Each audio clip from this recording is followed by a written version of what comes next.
Olá, Cacá, eu me chamo Omar e a minha pergunta é sobre a peça O Burrei. Aliás, foi a primeira peça que eu assisti aqui em São Paulo, lá na década de 80. Fui ao Teatro Ritz Escobar e saí de lá encantado. Foi um grande sucesso do grupo do Ornitorrinco. Eu até participo da peça. Em um momento lá você escolhe alguém da plateia e para participar de umas brincadeiras e você me escolheu. Paguei um mico enorme, mas me diverti também muito, muito. Foi ótimo. E eu queria saber se essa peça fosse montada hoje em dia, se ela teria o mesmo impacto, o mesmo sucesso que teve na década de 80.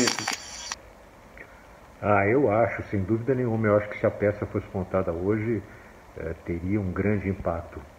Até porque os ubus continuam se multiplicando, não é, de uma forma exponencial.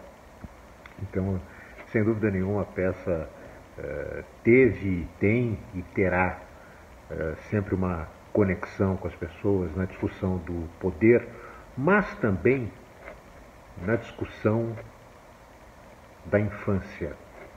A infância não no sentido cronológico, mas no sentido da poética da infância, que é exatamente a transgressão que o Jarry traz.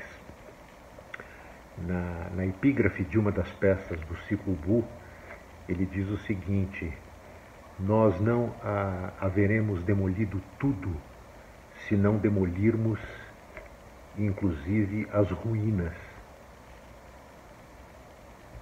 Merdra. Você com certeza participou da corrida para beijar a espiral da Mãe Ubu. E se você ganhou, você deve estar milionário até hoje, porque o vencedor ganhava um saco de ouro. Era um saco de ouro de chocolate, mas era um saco de moedinhas de ouro. E queria também saber, Cacá, assim como o Pai Ubu falava na peça, que ele não estava legal, sei lá, mil coisas, eu gostaria de saber se você tá legal, Cacá. É isso. Um grande abraço. Essa frase realmente virou um bordão. Até hoje as pessoas repetem, mas eu não vou fugir da sua pergunta, não. Eu vou te responder, olhando nos seus olhos. Eu não tô legal. Sei lá. É mil coisas. Olá, Cacá. Meu nome é Ricardo. Eu quero fazer uma pergunta sobre a sua antológica montagem de Sonho de uma Noite de Verão de 1991. Na época, você teve a brilhante ideia de colocar numa peça que tem a sua maior parte da ação numa floresta, colocar atrizes nuas fazendo as fadas num cenário que remete a uma floresta devastada, com tocos de árvores. Isso às vésperas da Eco 1992.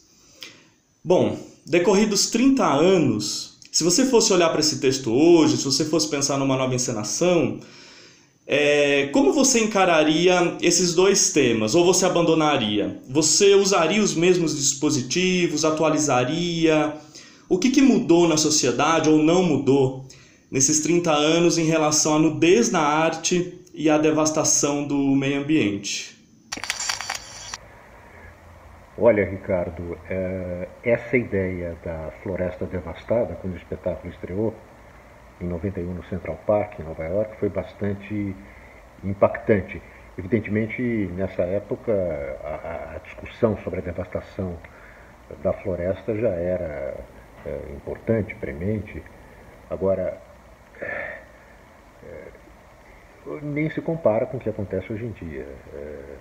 Realmente aquilo que era uma discussão já importante, mas de uma certa maneira uma fantasia futurista, distópica, um alerta, sei lá o quê. Quer dizer, hoje é uma coisa praticamente real, né? Sobretudo nos últimos anos, quer dizer, o que a gente teve de devastação da floresta é uma coisa impressionante.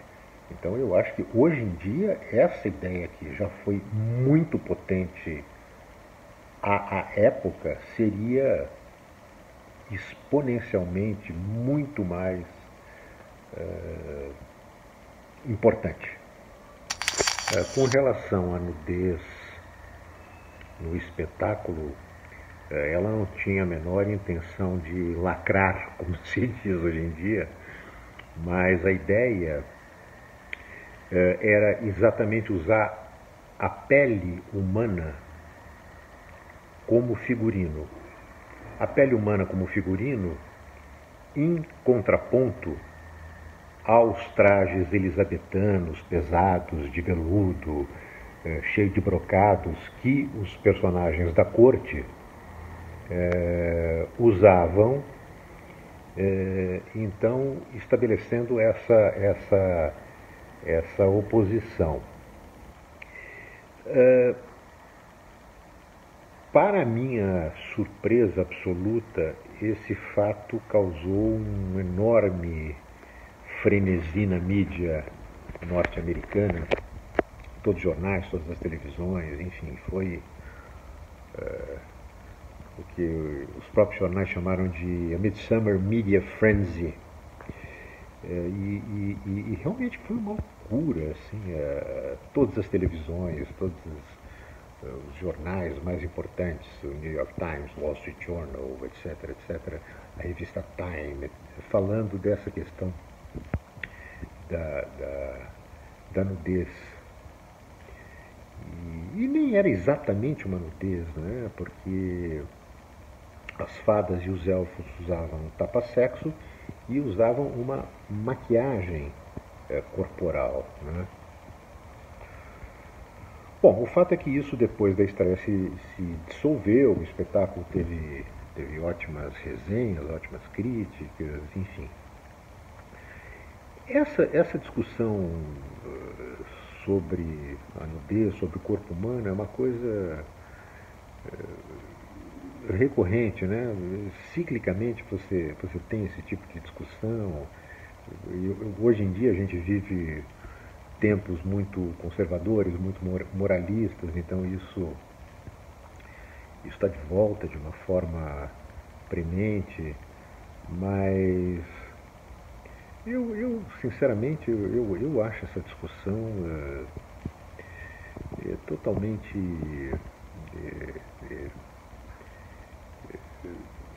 démodé e desnecessária. Na verdade não é nem démodé nem desnecessária, porque na verdade ela está sempre presente, né?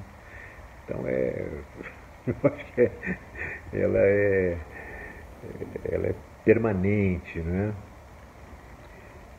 Enfim, eu claro, faria, era uma cena belíssima, era uma cena poética, em que a gente usava a música do Mendelssohn, havia o banho da Titânia, a gente tinha feito um lago no cenário, em que as fadas despiam a Titânia e a banhavam. Enfim, era um espetáculo muito poético. E quando eu vejo qualquer tipo de debate, de polêmica sobre a questão da nudez, eu penso, bom, então nós temos que fechar todos os museus do mundo, né? O Louvre, o British Museum, o Prado, porque muitas igrejas, inclusive, né, com as suas pinturas no teto, porque se a essa altura do campeonato a gente ainda vai discutir nudez nas obras de arte, estamos perdidos. Cacá Rossetti, um prazer falar com você. Aqui é Carlos Raal, o ator que está falando. Há anos que a gente não conversa. Eu sou um grande fã do Ornitorrinco, sempre fui, seu e do Ornitorrinco. Eu acho que eu assisti todas as... Não, todas não. Eu não assisti os mais fortes. Dali pra frente, do Ornitorrinco Canta Vai e Brecht, eu assisti todos os espetáculos. Inclusive até o final, até o último aí, o Frida. Minha pergunta para você é a seguinte: existe alguma possibilidade do Ornitorrinco retomar aquelas grandes peças, Marragone, ou não aquelas, mas outras peças naquele estilo, Marragone, Sonho de uma Noite de Verão, Doente de Imaginário, enfim, retomar as grandes peças do Ornitorrinco? Um grande abraço. Olha, Carlos, teoricamente sim. Você que viu praticamente todos os espetáculos do Ornitorrinco sabe que Eu sempre gostei e sempre fiz grandes espetáculos no sentido físico,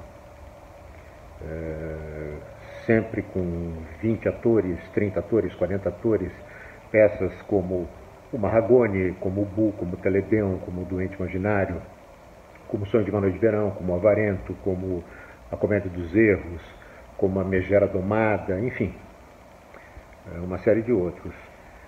Nos últimos anos, os 2 últimos espetáculos, em 2018, Nem Princesas Nem Escravas era um espetáculo menor, né, com 3 atrizes, e o último espetáculo que você viu também, o Frida Kahlo, Viva la Vida, um monólogo.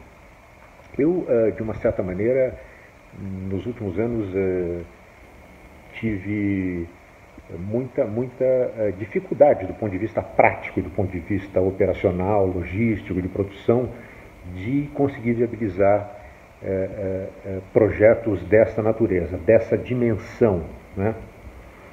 Então eu acho que basicamente aí, embora eu tenha vários projetos que tenham esse caráter, eu acho que aí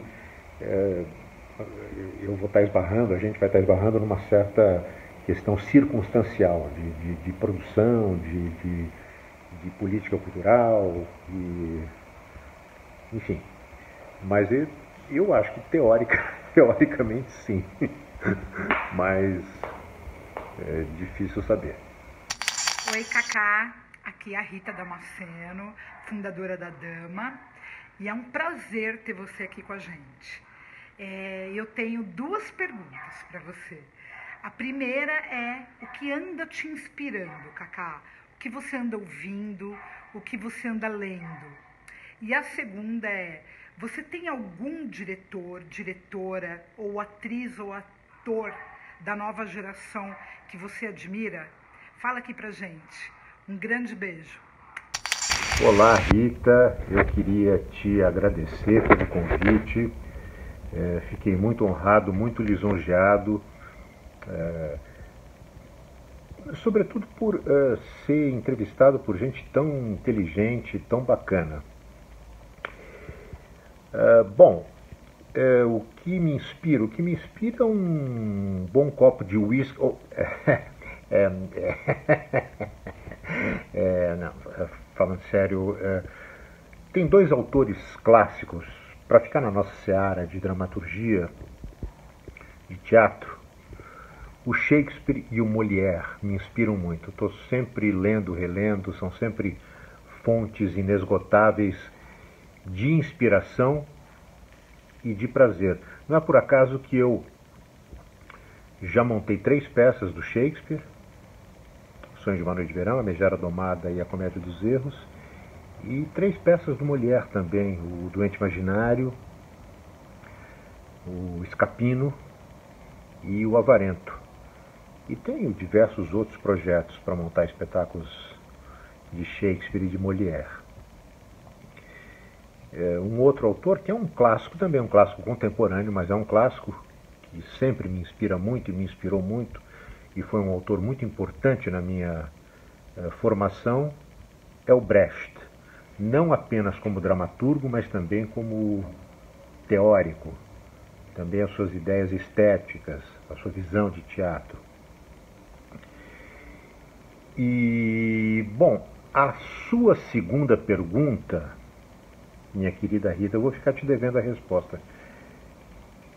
Porque eu sei que tem uma quantidade gigantesca de novos atores, novas atrizes, novos diretores. E eu tenho uma curiosidade muito grande de conhecer o trabalho dessas pessoas. Mas eu, mesmo antes da pandemia, eu estava assim, numa fase muito reclusa, eu estava assim, muito misantropo, saindo muito pouco. Então, eu prometo, não vou fugir dessa pergunta, eu prometo que eu vou te responder isso assim que acabar a pandemia, porque daí eu vou fazer uma maratona por todos os teatros de São Paulo e te responderei. Está prometido. Mais uma vez, muito obrigado pelo convite e foi um prazer conversar com vocês. Para todos, um beijo.